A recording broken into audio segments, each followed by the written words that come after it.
You know, the thorium activates the pump at a 20% pressure loss. So if my total is 38 plus 40, we'll use that example, it's 78. So 20% would be 2 times 7.8, So basically 15, 16 PSI drop, this activates. So that's how, so you understand how this works.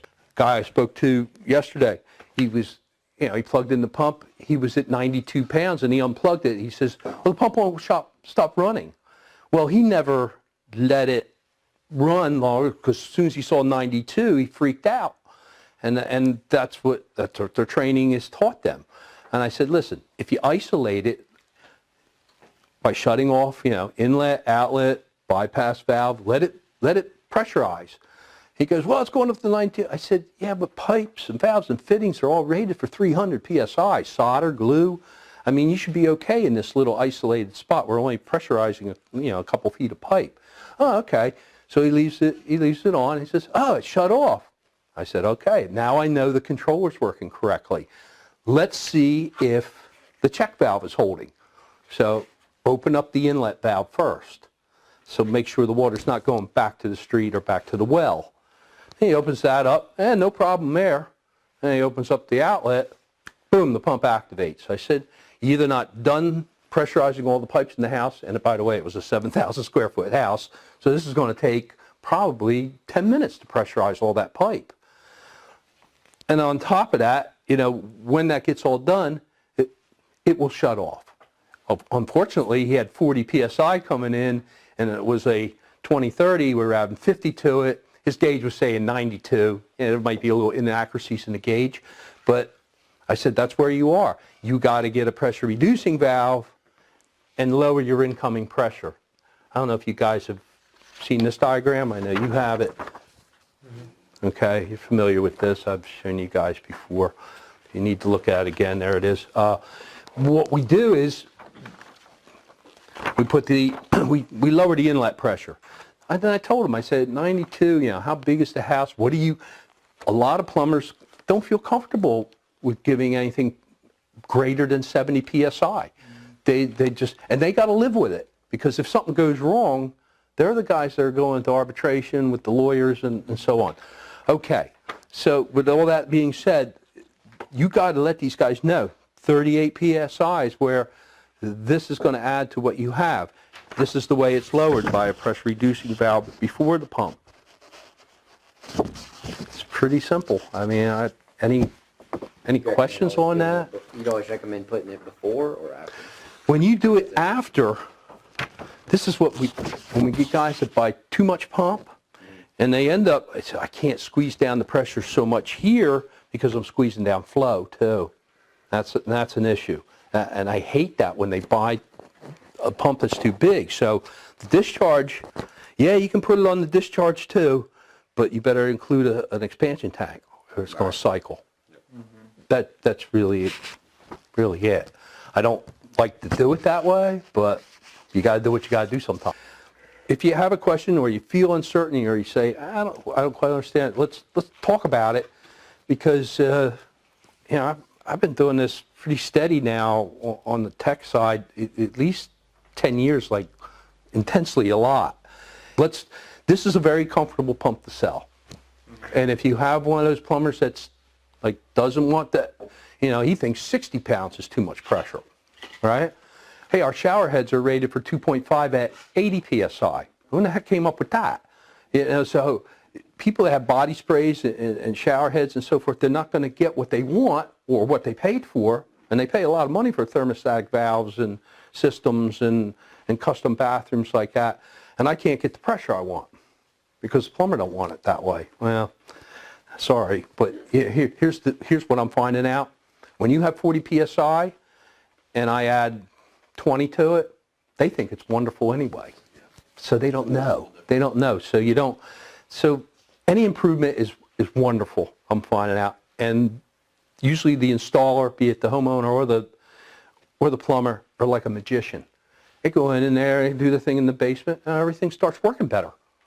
And it's a real great positive sell. Everybody enjoys it. It's something you use every day.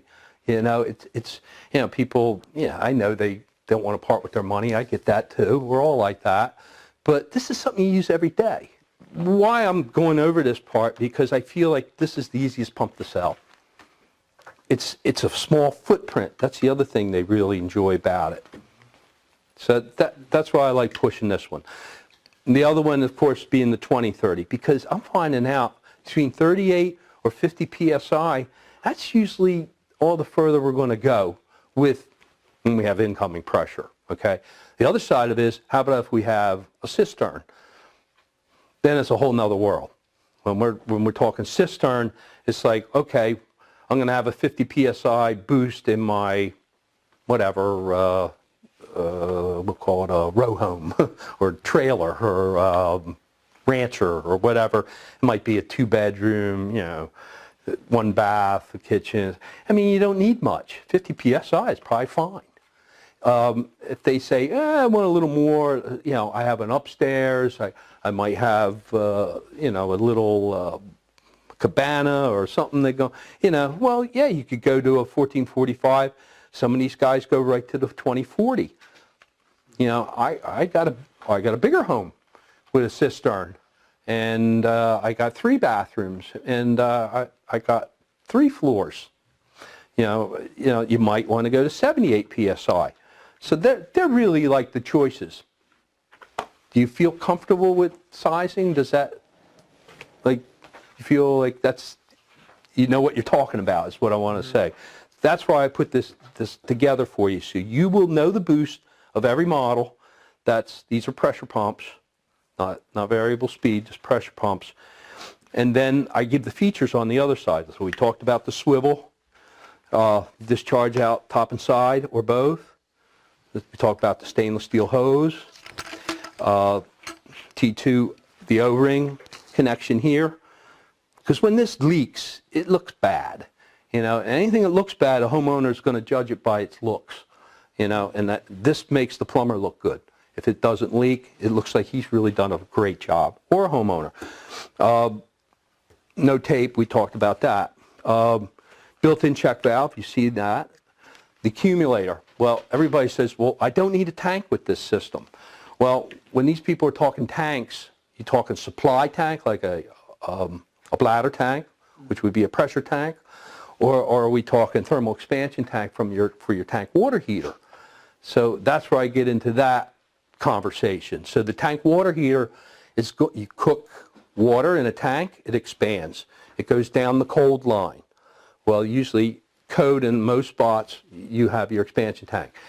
If you don't have it in line, it's going to go right to the pump. So I get these calls.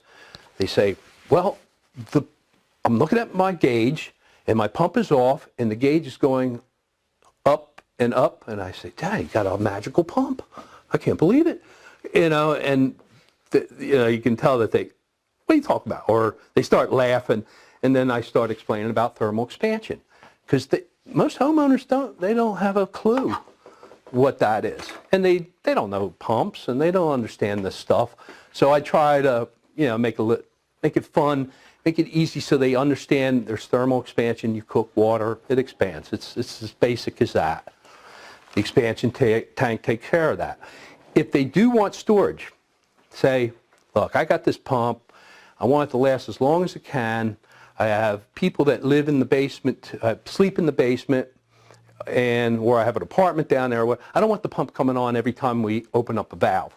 So I want something for storage, and that's where we get into bigger expansion tanks for storage.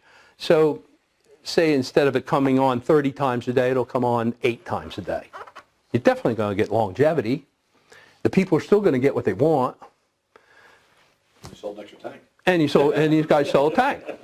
And it is a good concept to do. I mean, the tank is not a bad idea, because when you get those calls like, my pump is cycling, well, then I go back to the first exercise of isolation. Hey, it stopped. And open up make sure the check's holding. Yeah, it's holding. They open up the outlet. Boom, the pump activates. Hey, you got a leak. And chances are, 90% of the time, it's the toilet flapper.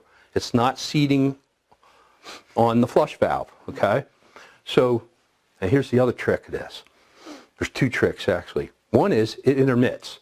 Sometimes it seats. Hey, it's not doing it now. Hey, it fixed itself. It healed. No way. You know that. Okay, and now somebody else flushed the toilet. Hey, the pump is cycling again. We're back to that again.